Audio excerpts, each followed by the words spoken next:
Good afternoon. I'm delighted to welcome you also in the name of Irene Giviashvili and Gerhard Wolf to the event of this afternoon, the lecture of Maia Mania, organized by the GHI in cooperation with the Chubinashvili National Research Center in the framework of our Georgia lecture series on aesthetics, art and architecture in the Caucasus.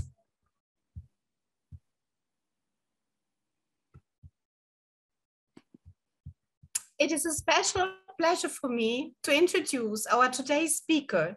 Dr. Maia Mania is an architectural historian whose research area is Georgia's urban and architectural heritage. Her principal research interests include late medieval 19th and 20th century secular architecture of Tbilisi and other cities of Georgia. Several times I had the joy to walk with her through old Tbilisi, for which she's the most renowned expert, and I'm very grateful for these great experiences. Thank you. Maia Mania is a chief researcher at the Chubinashvili National Research Center for Georgian Art History and Heritage Preservation, and a professor at the Tbilisi State Academy of Arts. From 1987 to 2006, in the Department of Architecture, and since 2006 at the Faculty of Restoration, Conservation, Art History and Theory. Since 1996, she also has been teaching at the Department of Architectural Planning at the Academy of Fine Arts in Tbilisi. Maia has been member of several councils and committees, for instance, at the Ministry of Culture, Monument Protection and Sport of Georgia, and she worked as an architect expert for the Fund of the Preservation of Cultural Heritage of Georgia. Moreover, she participated in many national and international workshops and conferences in Italy, Spain, China, and elsewhere. Maia Mania is the author of numerous articles published, for instance, in the journal Georgian Antiquities. And she wrote several books which are entitled European Architects in Tbilisi, published in 2006. Tbilisi Geophysical Observatory, History and Architecture, published in 2010 with the support of the Goethe Institute in Georgia. Another book entitled Dusheti, Its Urban Architectural Heritage, published in 2016, a book which combines archival material with fieldwork on Dusheti, a town with 19th century houses. And last but not least, her most recent book, German Architects in Tbilisi, published in 2018. Maia's presentation today focuses on early neoclassical architecture in Tbilisi, examining its history and function. And we are very much looking forward to hearing her presentation. Before handing over the screen, however, I would like to remind us, as usual, some practical matters. We kindly request that you do not record this event by yourself. It will be recorded by us and you will find it shortly after online. Moreover, please mute yourself during the lecture. After the lecture, please turn on your videos for the discussion in order to ask questions directly to Maia Mania. The discussion will be moderated by Irene Giviashvili. Thank you very much. Please, Maia, yes. If you're ready, yes. I ask you to share your screen. The floor is yours. Thank you very much. Thank you. Okay. So first of all, I want to thank everybody, the organizers of these wonderful presentations we had opportunity to listen to. I would like to express my gratitude to Mr. Gerhard Wolf, who is inspiring all this. I want to thank my dear colleague, Annette Hoffman, and my dear colleague, Irene Giviashvili, for organizing these wonderful talks by our colleagues. And I'm grateful to this opportunity to you, as long as I have chance to share with my observations what I had during last year or two even, what I want to present today. So early neoclassical architecture in Tbilisi.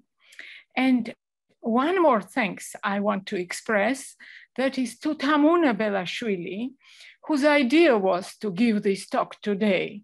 And we discussed with her to present this theme today. So thanks to Tamuna for this, inspiring me and encouraging me to make this presentation for today. So early neoclassical architecture in Tbilisi.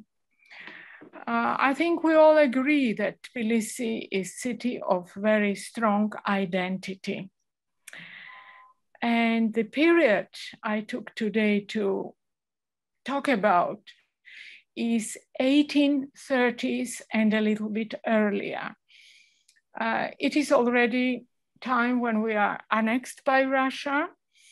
Tbilisi was already in ruins, as you know, after the Persian invasion of late 18th century. But still, by this period of 1830s, city was quite formed. Its old quarters, medieval, let's call this, core of Tbilisi, Kala Isani Seidabadi, was already shaped. And new quarters, which were already planned, the spirit of Tbilisi was quite visible there too. So the main element of the urban structure of Tbilisi, Tbilisi residential house, already took its shape. And together with the style which appeared, classicistic style, and the deep-rooted tradition of Tbilisian dwellings and Georgian dwellings in general, very interesting type of houses were born. And to 1830s, it was already very, very visible, because according to old photographs we have, according to the different drawings or engravings we have, all is visible. So also very important for this period is that still alive were the old typology houses, which were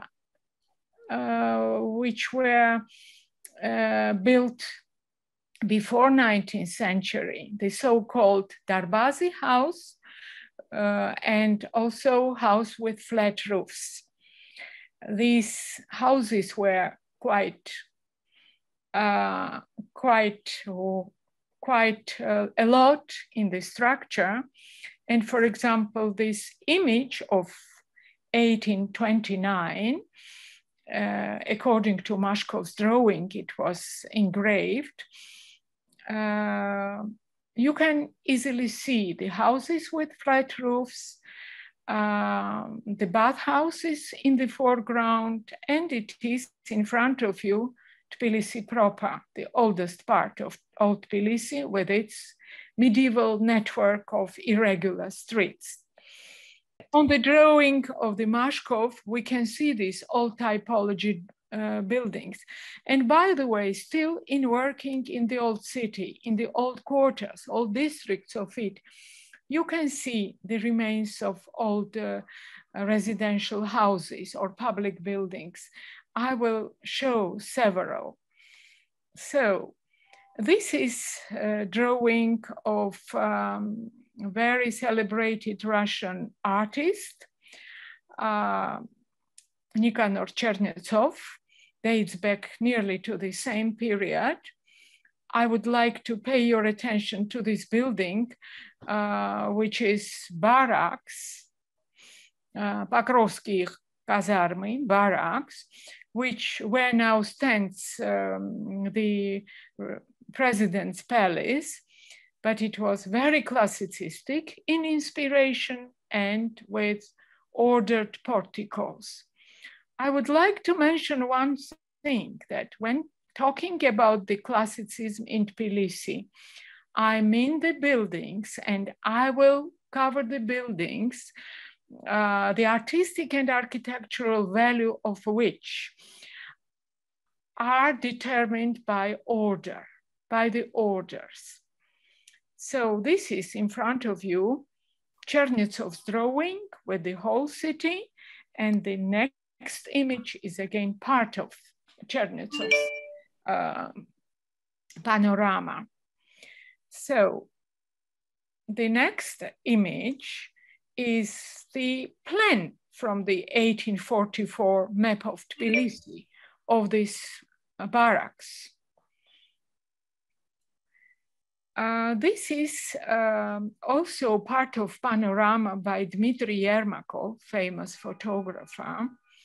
Here I wanted to show that partly Tbilisi is in ruins still, but here you can see around Anchishati church, the flat-roofed houses. As Vakhtang Beridze, famous scholar, mentions in his famous book about Tbilisi architecture, the first designs were done by architects from St. Petersburg, and the new form, classicistic adornment, included facades, still not with with balconies, but with flat roofs. Here you are, difficult to date these buildings, but the majority of the pieces of this urban structure, you can easily notice these flat-roofed houses around Anchishati and behind. The next image is also part of panorama and the and the tile we saw, but here we can see already the Jakob Zubalashvili house, about which I will talk later. This is dating back to 1860s, the previous one around also. Here in the foreground on our left is Old Town, part of Gala, the lower Gala. And here already the tendency that city is developing.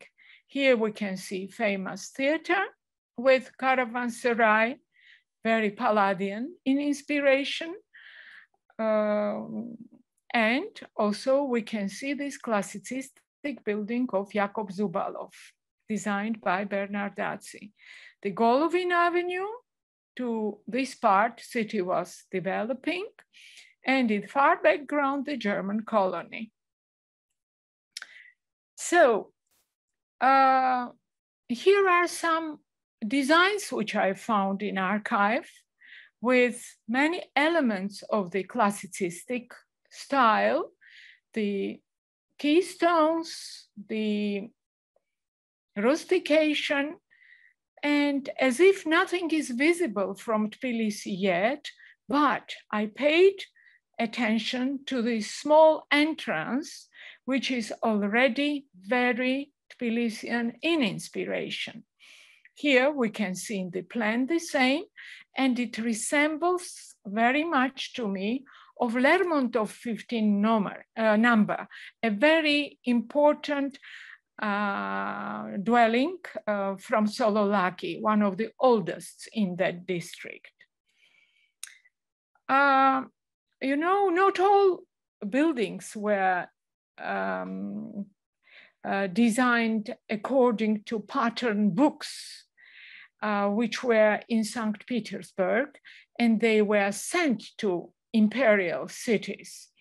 As we all know, and it is well known, that classicism spread widely in Russian Empire and Russian Empire cities and villages.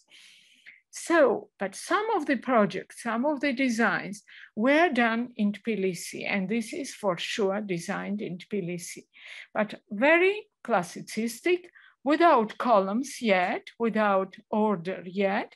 But here we can see the Diocletian window, for example. And the author is famous for us architect Timofey Beloy, Father Beloy, let us call him. This is again the same project with Diocletian window and all the rules of classicistic manner.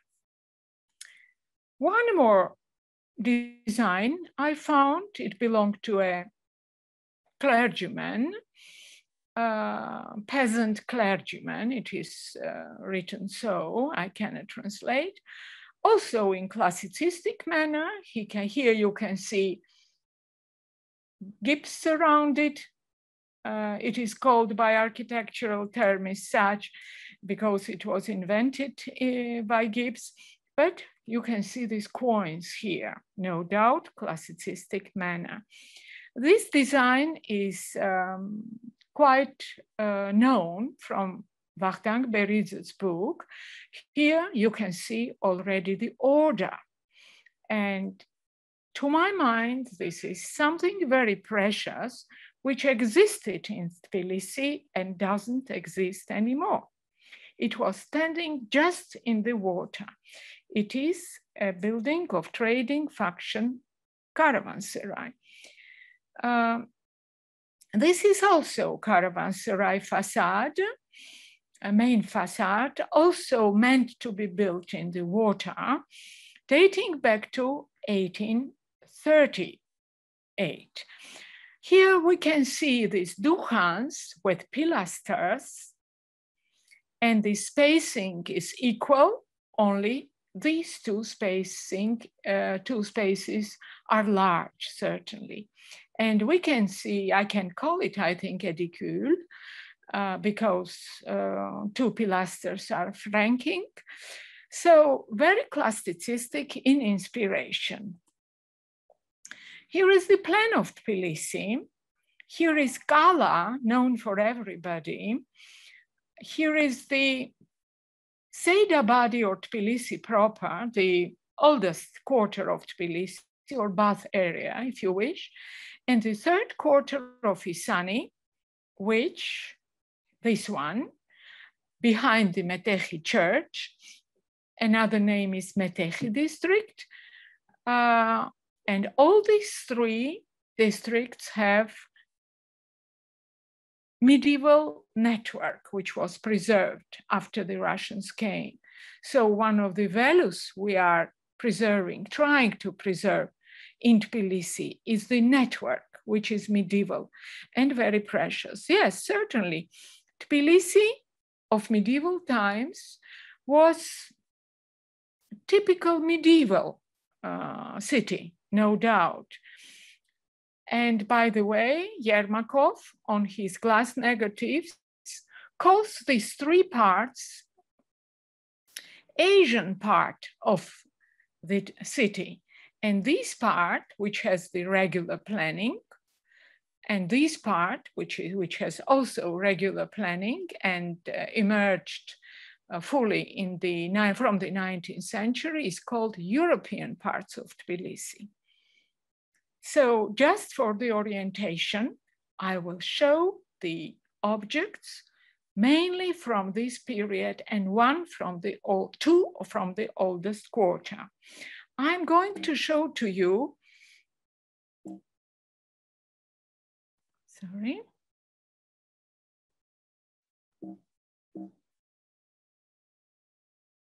Okay.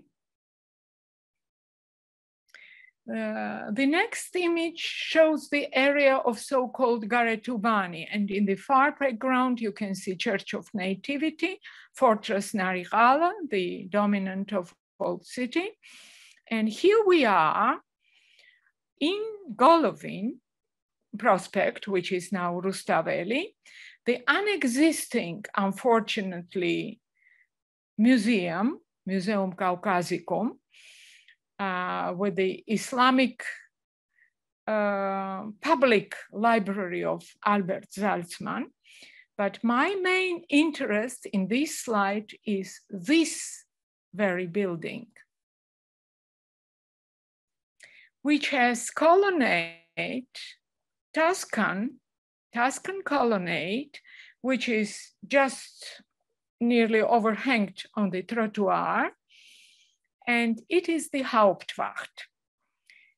Approximately till 1820, it was designed and stood quite a while. In front of it stood another colonnade building with order, which we are interested to have a look. Here we are. This is the design which was just in front of this Hauptwacht, or присутственные места, which means governmental function building. Yes, it's known that we did not have buildings or tradition of buildings of governmental function buildings. And when Russian came, many different function buildings appeared here. Among them was Hauptwacht, among them was post offices, for example, gymnasiums, lyceums. We had only caravanserais and bathhouses. So the very first building probably designed and quickly built was the palace for the commander-in-chief. This is the palace of commander-in-chief, but there were several designs made and built, but they were changing. So this dates back probably to 1820 and before. And you can see this protruding portico with giant order, giant is term is in this case, and the side things with the niches with Minerva here, and Hercules here. A very strange detail here, which I could not explain what it is. How could it appear? I'm very sorry for noting it, telling me a little bit about the illiteracy of the project, of the design, because it is not familiar such thing in side elevation, in the portico. We know from Palladio and later, the open arches from the side, on the side elevations, that these I couldn't explain, and it's interesting. But niches, they are inherited from Russian classicistic architecture, like Rossi and famous theater, or Mariinsky, if you wish, theater. Another classicistic building adorned with order is this headquarters building of Caucasian house. More or less recent photo below the, I would like to mention several case study moments and the state of preservation of each building I'm showing. So certainly the fact that here we have now the underground, which was cut in Soviet period, strongly changed the proportions of the buildings from different angles. Here we are, this is former Sasakhle Street, which is Dvartsovaya Palace Street, let us say in translation. Here is the order, closer look at it. I would like to mention one thing. When I look at the orders, wherever I am, wherever city I am, and classicism is all over around us. Classicism is even in our provincial cities. I have 2-3 slides to show for you today.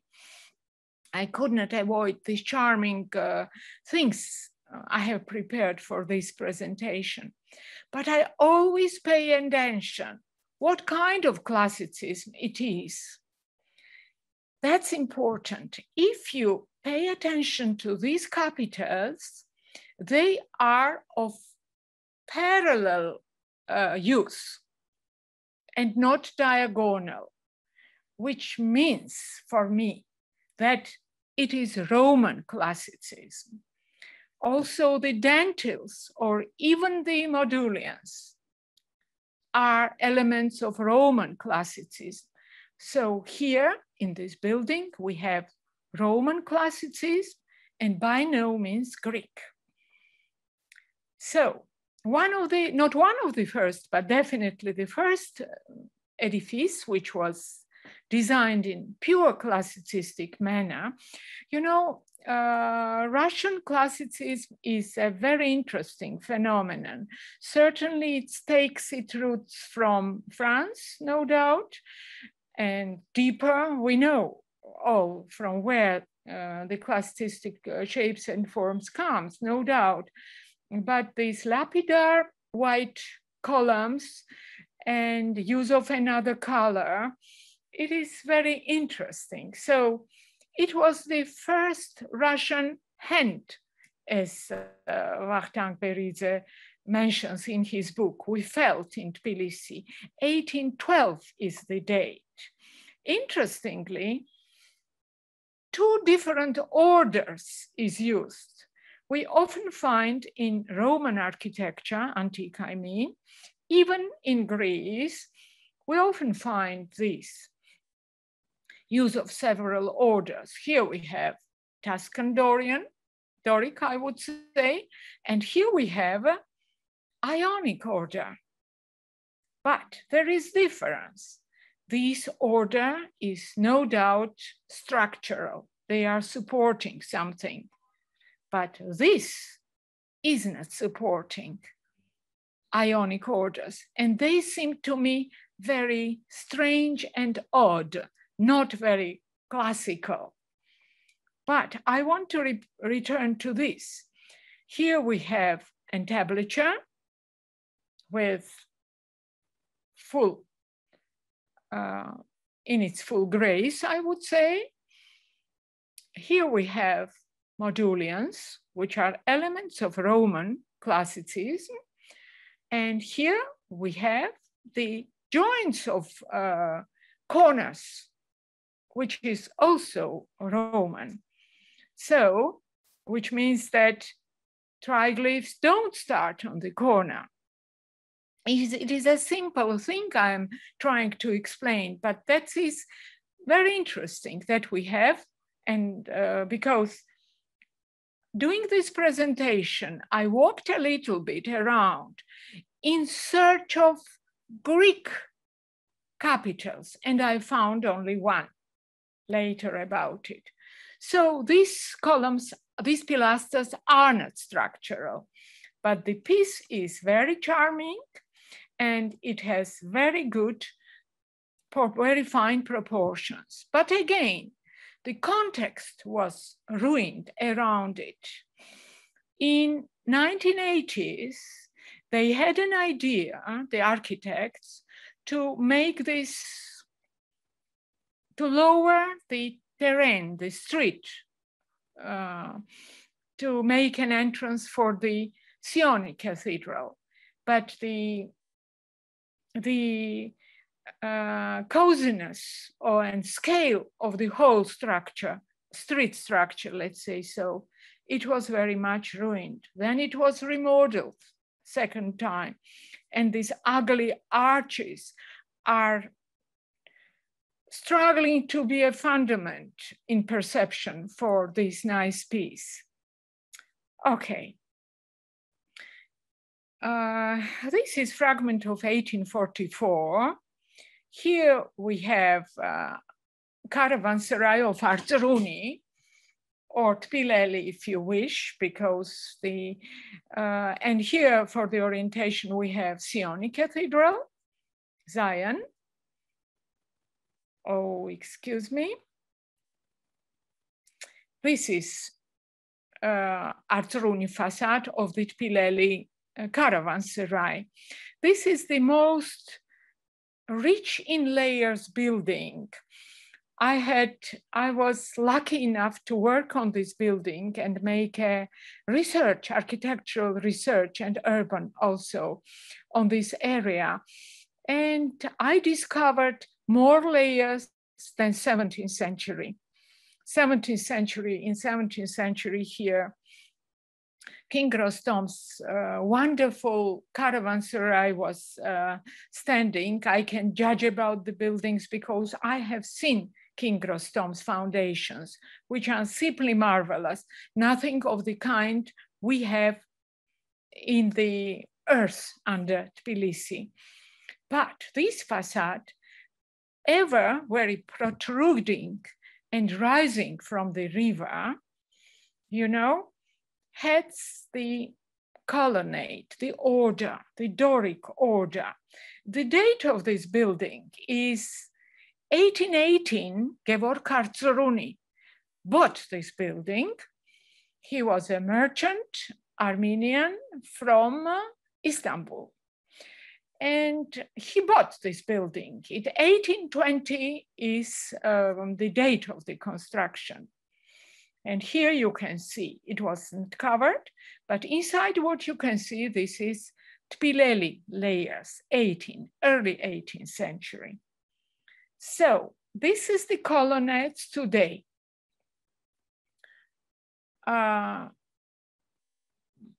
You know, quite long ago, in 1912, this was added, a parapet, as if nothing happened bad. But these were brothers Africans who came from Baku and bought the building, and they made this part. You know, the side elevation, which is very important, and I will show it, the parapet is not that bad, maybe, but definitely for me, spoiling picture. Why? Because here we have no parapet and the proportions are fine. It is something important which spoiled the house, let us call caravanserai house. That is my opinion. And this colonnade, which still stands, not intact, but still plays enormous role in the perception of our Kura Rivière. Here you are.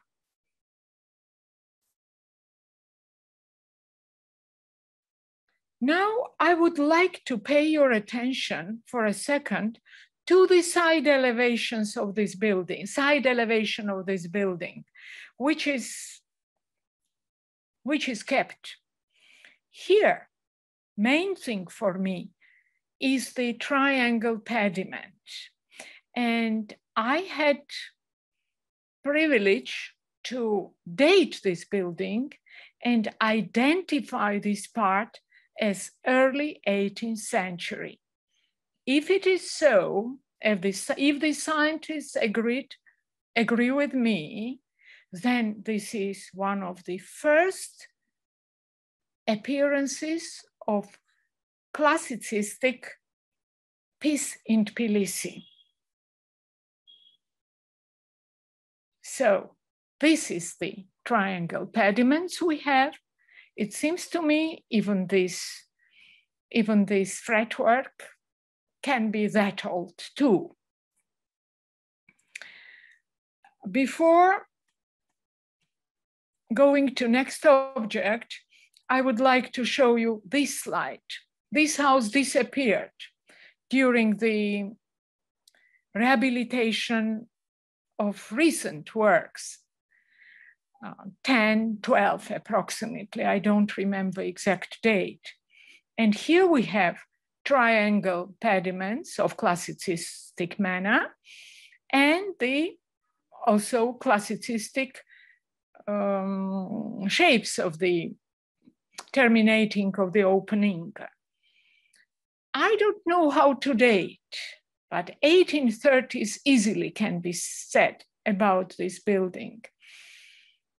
And it seems to me that this is early classicistic manner, and early classicistic piece was in Tbilisi, which unfortunately disappeared. Doesn't exist. Instead, we have very unacceptable building for me. You know, as long as I'm talking about the order, I wanted to say that these orders are arriving, but it was not only Tbilisian phenomenon, and it was not that strong as it was in Russia. And I want to say something, to my mind, important, what happened in Tbilisi.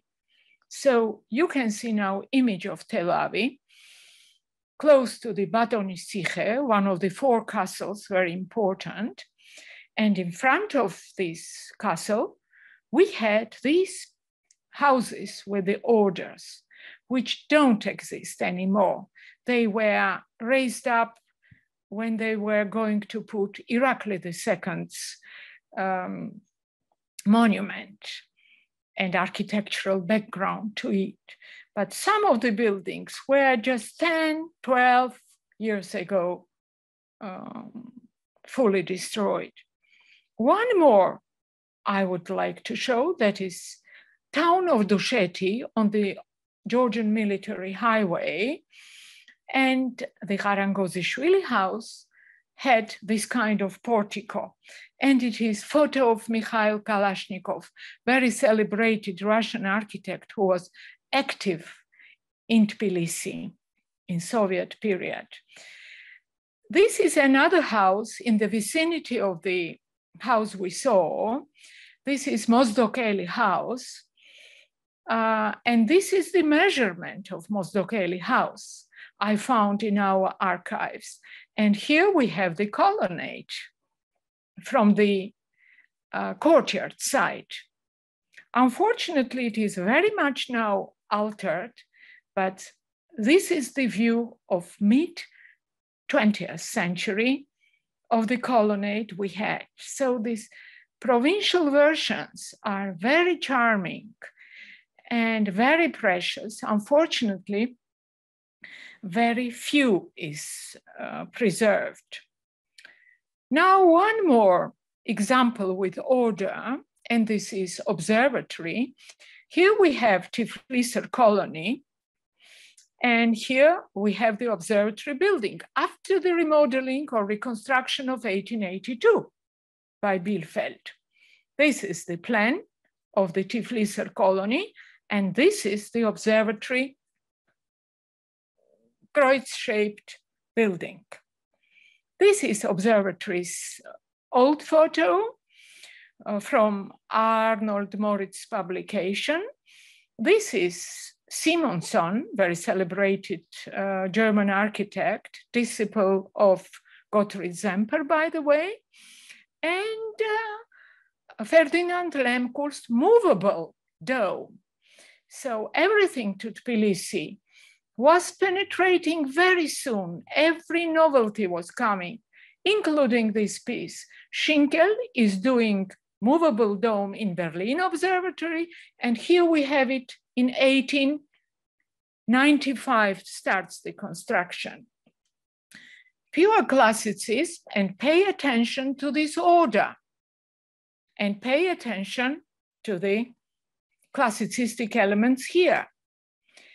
Now, this is more or less not very recent picture taken by me from the roof of the adjacent building. And here we have Leopold Bielefeld's classicism.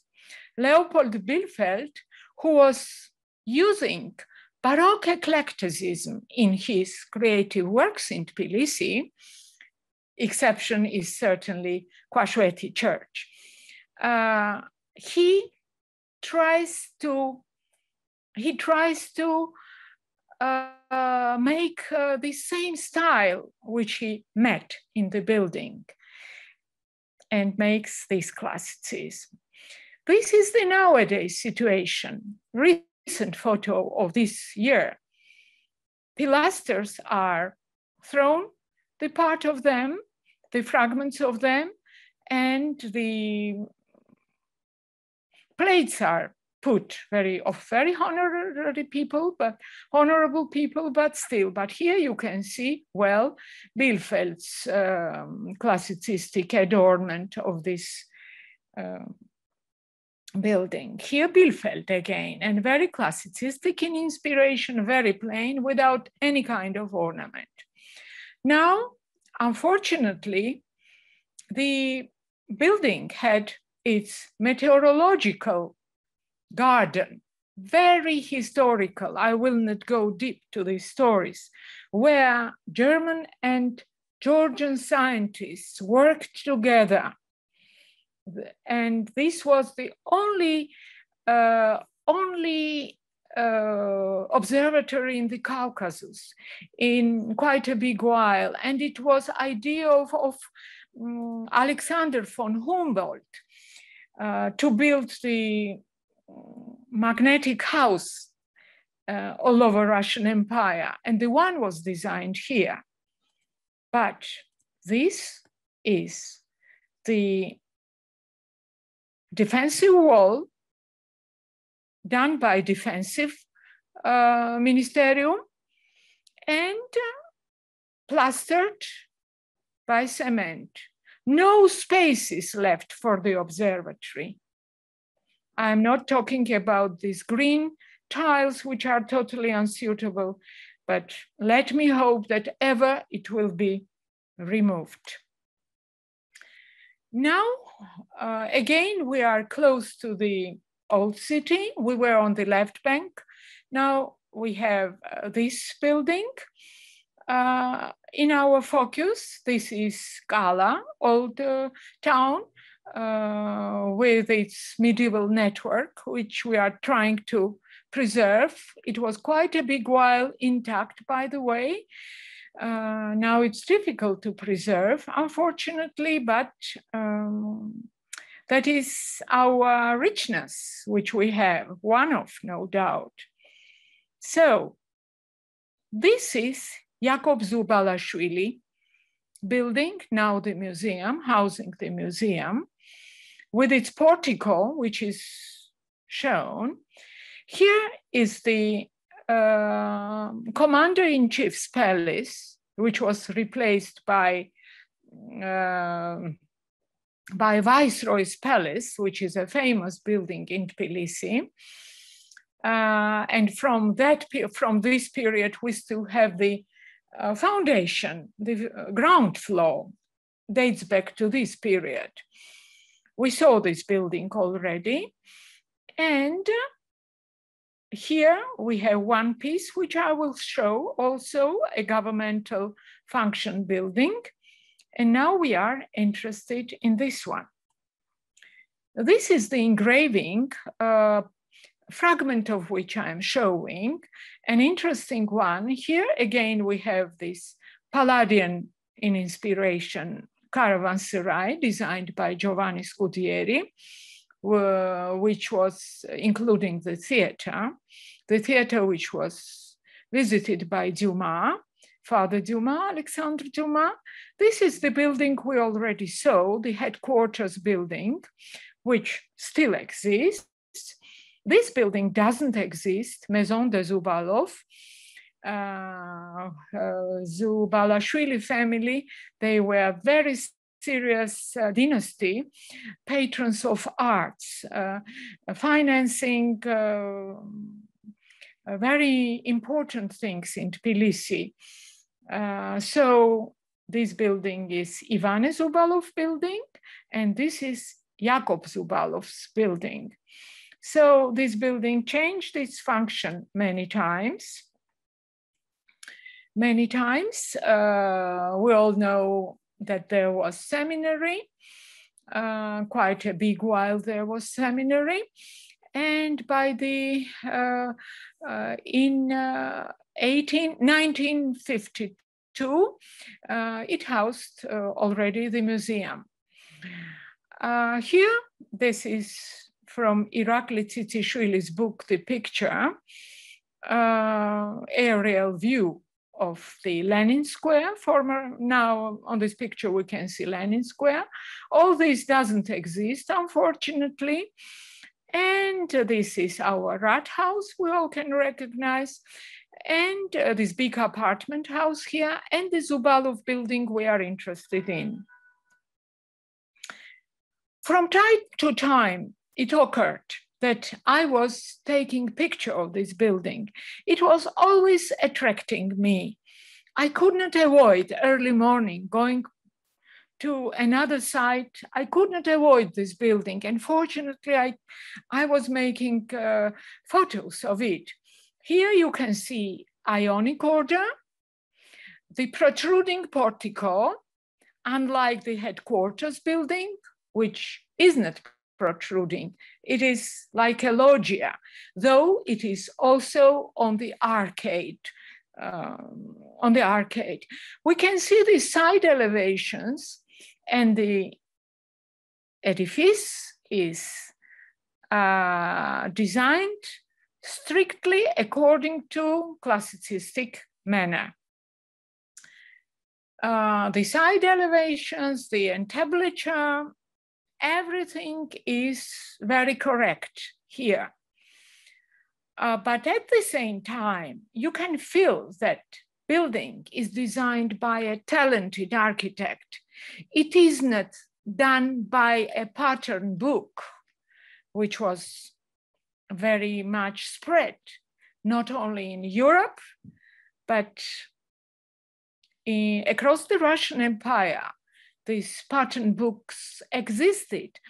Many books were translated.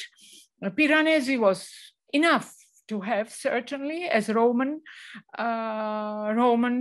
remains engravings, or Antoine de Godet. He was also popular in Russia. I have 3 volumes of Antoine de Godet, fortunately. Russian edition I have of Academia Architectury, which was very serious publishing house with brilliant authors there.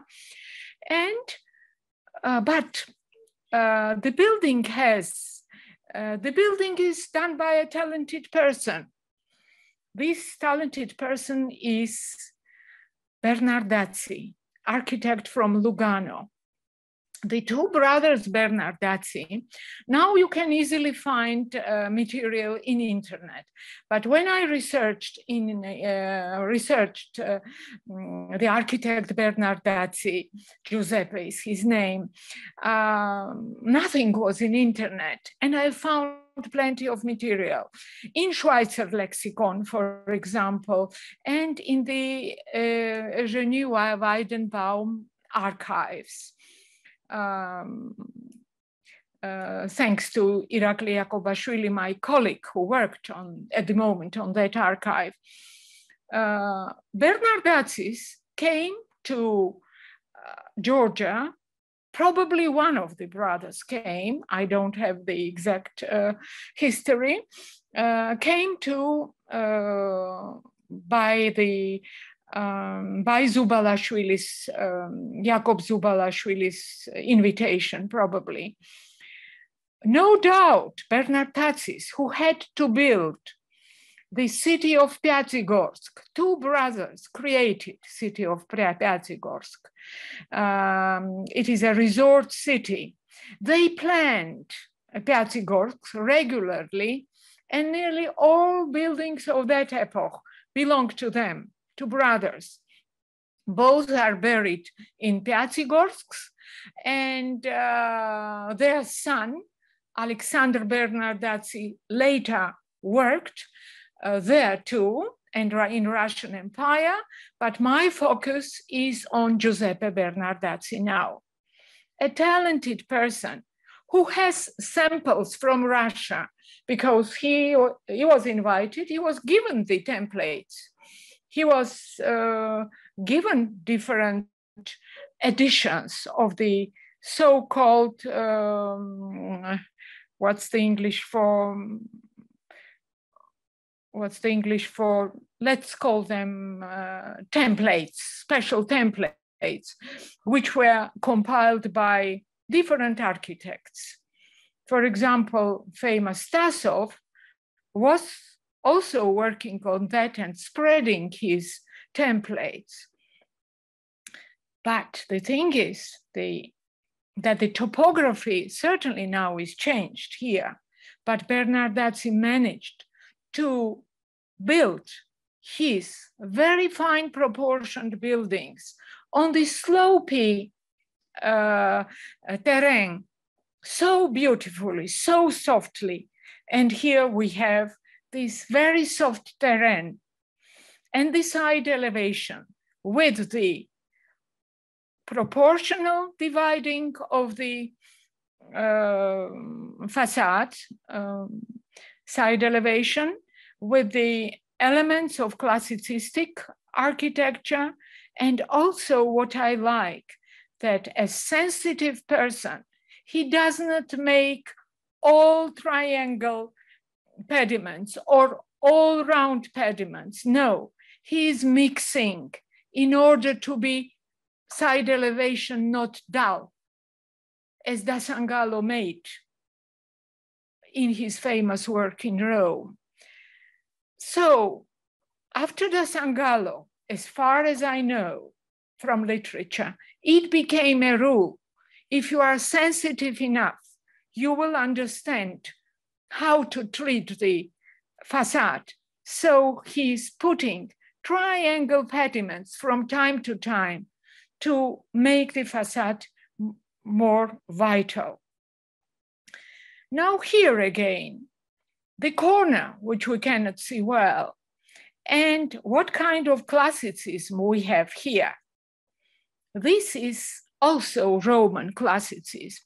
By no means it is Greek classicism, because here abacus and all elements of the columns are inspired by Roman architecture. More even, triglyphs and metopes.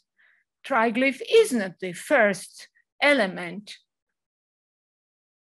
first corner element. You can see half metope there, which is one proof, one evidence, one more evidence for me.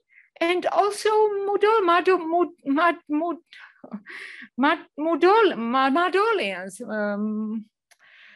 modules here. Yes, you can see here, which is, I could not take the picture of interior, but there I saw also triglyphs, not triglyphs, but the dentils, which is element of Roman architecture as well.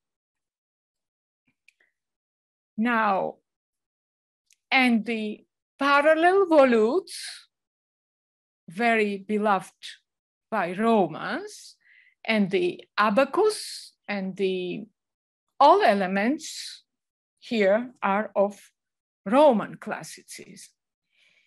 Now the old picture we have, simply very fine. Here the situation is very good. The balconied city still exists. Here we have nothing of the kind. In one of the houses, Pushkin stopped, as far as I know. And here we have this fine piece of classicism in Tbilisi with triangle pediment. This is the period, probably the house belongs to the spiritual seminary already. And here we can see this elegant order, which is on the arcade. Arcade, which is protruding. It is a real portico, unlike headquarters building, which is loggia. They have a lot in common, but the space arrangement of both buildings are very distinguished from each other. I would like to pay attention to this balustrade and here the same, because I want to say something about this. This is the same building with two side elevations. We saw in the plan that it is a little bit, how to say, diagonally spreading side elevations. Sorry, the term did not come to me. So these small, short proportioned windows, these quite long, quite high openings on 2 stories, and the slopey terrain to the, all is measured by the eye of Bernardazzi, a wonderful architect who built whole city together of Pyatigorsk, together with his brother. One detail about Bernardazzi, which is not, I think, in the internet. I don't remember the year, but 1829, I think, I don't remember. He was in Caucasus. And why? Adolf Kupfer, a very famous scientist, German, invited him to go to the Elbrus. And he was together with the founder of our observatory, of Tbilisi Magnetic Observatory, together with him there. So one more visit could be in Tbilisi of Bernardazzi. This is important building which doesn't exist. Here the Rixos building stands now with triangle pediments. It is not much, but quite earlier than Bernardazzi's building. Here we have our favorite library building, former bank of Alexei Shusev of 1916, and this very classicistic in manner building. Please keep in mind, it is governmental building.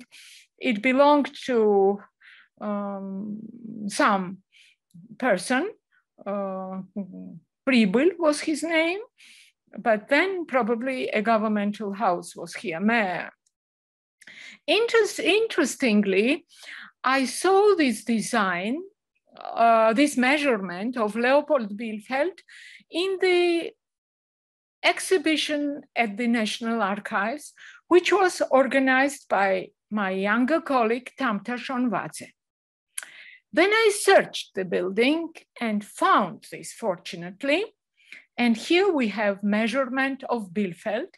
And here you can see in this section, the arched cellars. And in another measurement, which graphically was not very fine, and I did not include, and dates back to 1914, on all three sides, the cellars are drafted there. I have been in this part only. I don't have photo. I have been, but they are absolutely marvelous at it, as it must be in the period of Tbilisi buildings.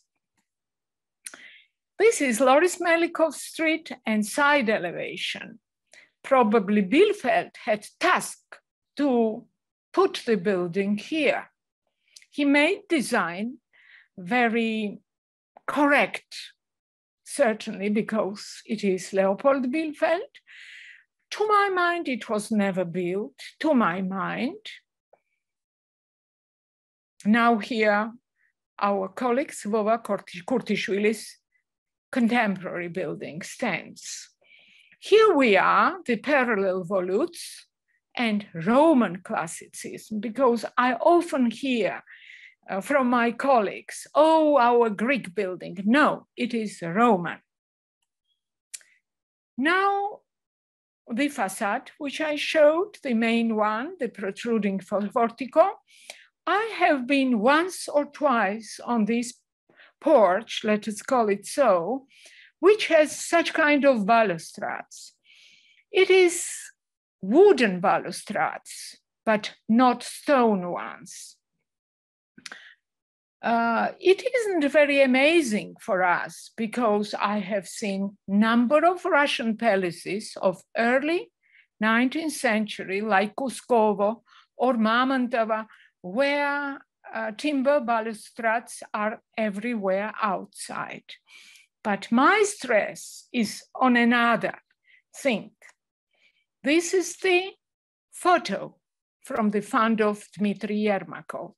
This is the house we know, the присутственные места, a governmental house designed before 1820, before some 1810s somewhere. In front of it, we can see the Simonson's building, very precious one, but Renaissance eclecticism, let us call so.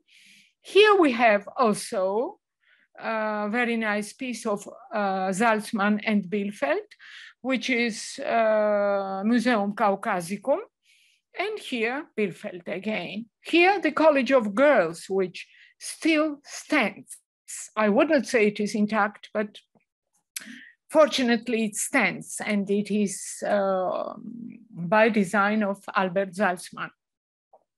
Albert Salzmann was responsible for this site. I think there was competition before it, because I found also Otto Jakob Simonson's designs for this place. It's simply an interesting information. Here we have the caravanserai with theater. There we have our Altstadt, and here we have the Zubalov building. When I looked quite with loop and with computer, I saw an interesting thing. I didn't know that Jakob Zubalov house, which was later transformed to the seminary, then to the museum in the Soviet period, there were hotels in different periods and so on, had enormous wooden overhanging balconies with balustrades. I needed to show this because these wooden pieces here could be simply the same here. Now, certainly, I don't know when they disappeared, but I have noticed in the measurements this piece protruding. Probably there was a staircase. It also doesn't exist, and this is the place where Rixos stands. But here, in 1950 or 51, in Soviet period, a reconstruction was done. Probably the balconies, these wooden balconies, disappeared there. So Vakhtang Beridze always mentions in his book that the very first designs, designed in pure classicistic manner, lack balconies, and then they are appearing.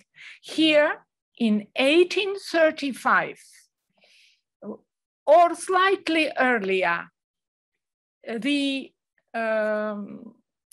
balconies are already visible. About the date, we know that Nikolai I, emperor, visited Tbilisi and Caucasus in 1837, and he was in Zubalov's house on the Bol. But there exists one plan dating back to 1835, but which was prepared material during 1833 and 34, where the building is already planned to be built. In 1831, we don't have building on the map. So, two scientifically interesting or important to my mind things. One, a little bit difficult for me to express what I want to say, but I will try. All my youth, I was reading Nikolai Brunov's books about European architecture. And he says about the Parthenon that Parthenon is turned out peripteros. He means that this peripter or peripteros, which is the columns of which are compared to the wings of the birds, yes? In Russian, it is оперение. My idea is talented Bernardazzi constructing such a building in such a place which he feels very responsible, next to the old city in ruins, but still values visible, yes? He already sees that balconies are built in the city, courtyards are built in the city. Courtyards are of two types, enclosed and open. And to my mind, not only the artisans and workers who were working here in Tbilisi, local artisans, but it would be Bernardazzi's wish to make the colonnaded space inside the courtyard. If my idea is clear, I think intuitionally, he knows Greece, he knows Rome, he knows Russian classicism very well. He has templates, and I'm sure he is making templates himself. I'm more than sure for the Piatigorsk. So my idea, if it is clear that it now, this is Simonson, and this is Vladikavkaz. Now idea this morning came to me. In Vladikavkaz, he, as a terminating spot of the chain of post offices on Georgian highway, and they are still preserved, some of them. He builds the larger one in Vladikavkaz, and he makes these Tbilisian wooden balconies inside.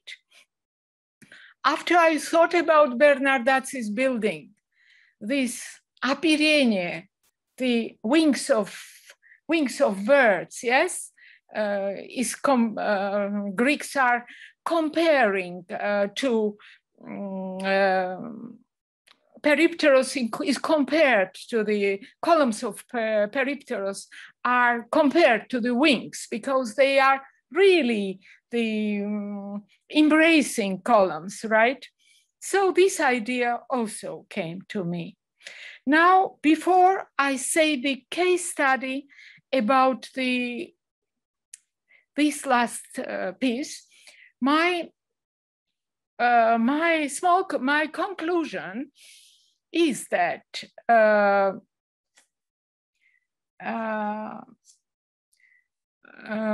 that classicism widely spread all over Russian Empire. And the cities there, for example, Tver, not saying about St. Petersburg or Moscow, or I don't know, most beautiful cities we can mention, yes? And there we have ensembles, there we have streets, there we have squares, there we have rivers, there we have beams, like Domenico Fontana's beams, suddenly it came to me in Rome, you know, but all is designed in classicistic manner. It is the time that Tiflis became the main administrative and cultural center of the Caucasus. Tbilisi always had very important place in Middle Ages and onwards, not telling that it is mentioned in the ancient sources, right? But the wish of Russian ruler certainly could be to bring classicism and build the city. But it did not happen. These classicistic pieces in Tbilisi, how to explain, are extremely important.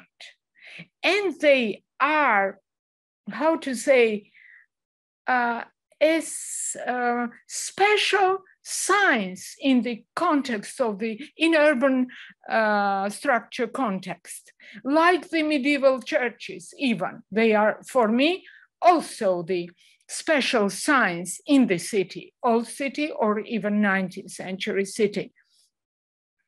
To my mind, classicistic buildings, though very few, they are signs in our urban structure, you know. There are two reasons why it did not happen in Tbilisi. Excuse me.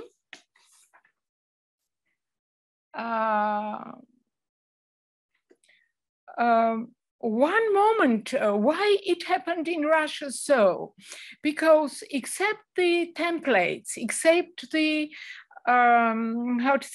except the pattern books, they had also so-called repeated projects. What does it mean? And it comes from Catherine the Great, 17th century, 18th century. They had urban structures already in Russia, and the so-called повторные проекты. And Ozhegov is the person who researched it already long ago, which explains that designs are done for fragments of streets, and they are repeated in the city. Certainly the inspiration of the classicistic streets and ensembles, in majority of cases, come from this method, from this methodology. It could not happen in Tbilisi. And there are two very important moments. This is very complicated orography of our capital, which is extremely complicated in Old Town. You cannot raise up everything and you cannot put there everything. It's out of the question. Even the flat parts, it is not easy to make the repeated projects on Rustaveli, on Golovin, or the, before Golovin, the trace there was, right?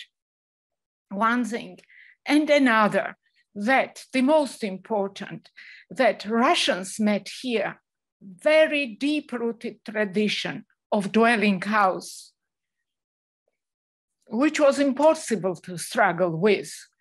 They had to receive it because city was in ruins. There were plenty of houses. The more you work, the more you find walls in the during the walk in very old part of Tbilisi, Kala, Seidabadi, Tbilisi proper, and Disani. It's for sure. So even you find it in Avlabari, the walls. I'm not talking about the cellars, which is which needs to go down to see it. Yes.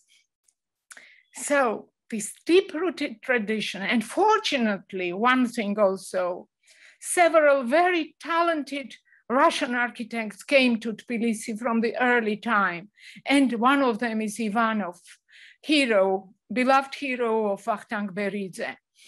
And Ivanov, or wear the stress, whatever, and like him, talented people are creating the story in the very beginning. They are constructing and designing classicistic houses with very protruding wooden balconies, what they saw in the depths of the tradition. And it would be impossible to refuse. And Bernard Tazzi, for me, is among those architects. Now, danger, what we had, and we could not escape. I cannot explain how it happened, honestly, but we have this awful piece next to the museum. This is not very recently, I don't remember when I took, but when the so-called Caucasus, by the way, not so long ago, I saw the project, which I didn't design, which I didn't include, but here on the place of this building, trade union building. Simonson's building was standing, belonging to Zubalov. Sorry.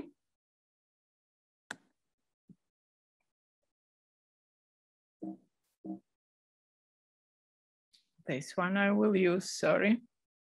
So next image is 2022. I don't know how it was possible to do it, but here we are, it's fact. I don't know how, but we have this ugly structure here.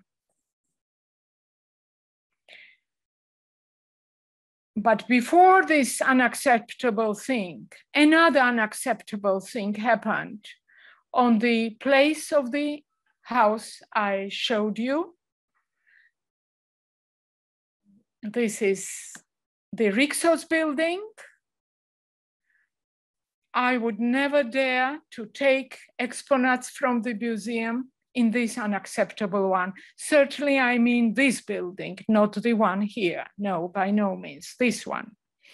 And here I want to thank my younger colleague, my former student, Nika Gabiskiria, sorry, who this morning made several photos for me, and I included in the presentation. This is the situation now. This is my photo. Nick would take much better. And this is Nika Gabiskiria's photo. Two unacceptable pieces instead of classicism here, by the way, neoclassical building, yes. So I think this is already end of my